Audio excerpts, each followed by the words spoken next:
খোয়াইয়ে হিন্দু সম্মেলনের আগে ধৃত বাংলাদেশি নাগরিক কোনো সন্ত্রাসী যোগ রয়েছে কিনা তদন্তে পুলিশ। একটি বাইক সহ পাচার চক্রে জড়িত দুই তিপ্রাসা যুবক গ্রেপ্তার। খোয়াইয়ে বিশ্ব হিন্দু পরিষদের উদ্যোগে আয়োজিত হিন্দু সম্মেলনের মাত্র 24 ঘন্টা আগে এক বাংলাদেশি নাগরিক গ্রেপ্তারের ঘটনায় চাঞ্চল্য ছড়িয়েছে। হিন্দু সম্মেলনের পূর্বে বাংলাদেশি নাগরিক পুলিশের জালে উঠতেই তার সাথে কোনো সন্ত্রাসী যোগ রয়েছে কিনা তাও খতিয়ে দেখছে পুলিশ। এছাড়া আর কজন বাংলাদেশি নাগরিক গা ঢাকা দিয়ে রয়েছে তাও খতিয়ে দেখছে পুলিশ। একই সঙ্গে ওই বাংলাদেশি নাগরিককে সীমান্ত পার করে বাংলাদেশে পাঠানোর চেষ্টায় জড়িত থাকার অভিযোগে দুই তিপ্রাসা যুবককে আটক করেছে খোয়াই থানার পুলিশ। TR060765 নম্বরের একটি বাইকও উদ্ধার হয়েছে। শনিবার খোয়াই থানায় এক সাংবাদিক সম্মেলনে থানার ওসি কৃষ্ণধন সরকার জানান, গোপন সূত্রে খবর আসে যে এক বাংলাদেশি নাগরিক খোয়াই থানা এলাকা মহারাজগঞ্জ বাজারে সন্দেহজনকভাবে ঘোরাফেরা করছে। খবর পাওয়ার সঙ্গে সঙ্গে তার তত্ত্বাবধানে দুজন সাব ইন্সপেক্টরের নেতৃত্বে দুটি পুলিশ দল গঠন করে তল্লাশি অভিযান শুরু করা হয়। সন্ধ্যার দিকে অভিযানে সাফল্য আসে এবং ওই বাংলাদেশি নাগরিককে আটক করা সম্ভব হয়।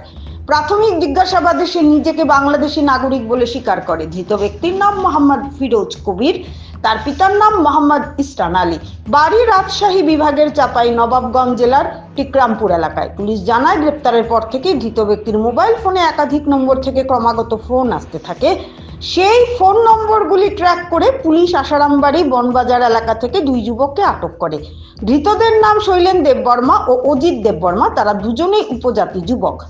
চাম্পা হাওড় থানা এলাকায় দীর্ঘদিন যাবৎ বাংলাদেশি নাগরিক অবৈধভাবে পারাপার করছিল। ওসি কৃষ্ণধন সরকার আরো জানান, ইমিগ্রেশন অফ ফরেনার্স অ্যাক্ট 2025-এর আওতায় একটি মামলা রুজু করে পুরো ঘটনার তদন্ত শুরু করা হবে।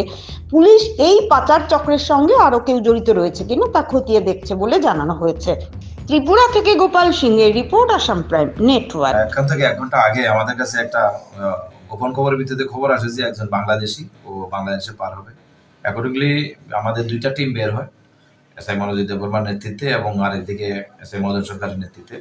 তো আমরা যথারীতি একটা লোককে যখন সন্দেহজনক ঘোরাঘুরি যখন করছিল পুরান বাজার সাইড এরিয়াতে, সঙ্গে সঙ্গে তাকে আমরা ডিটেইন করার পরে যখন জিজ্ঞেস করি, সে বলছে যে আমি বাংলাদেশি। তার নাম হচ্ছে মোহাম্মদ ফিরোজ কবির, বাবার নাম মোহাম্মদ ইমরান আলী, টিকরামপুর রাজশাহী বিভাগের, আর জেলা হচ্ছে চাঁপাই নবাবগঞ্জ, বাংলাদেশ। তো ওকে বারবার ফোন করা হচ্ছিল, সঙ্গে যে দুইজন লোক ওকে পার করার জন্য, বাচ্চাবাড়ি হয়ে পার করার জন্য ট্রাই করছিল। এই দুজন লোকের বারবার ফোন আসছিল। আমরা ওই ফোন ট্র্যাক করে দুইটা ছেলেকে আমরা ইন্ডিয়ান টাউটকে আমরা অ্যারেস্ট করেছি, যার নাম হচ্ছে শৈলেন দেববর্মা এবং অজিত দেববর্মা, যাদের বাড়ি হচ্ছে বনবাজার আসারামবাড়ি আন্ডার চাম্পাওয়ার পিএস।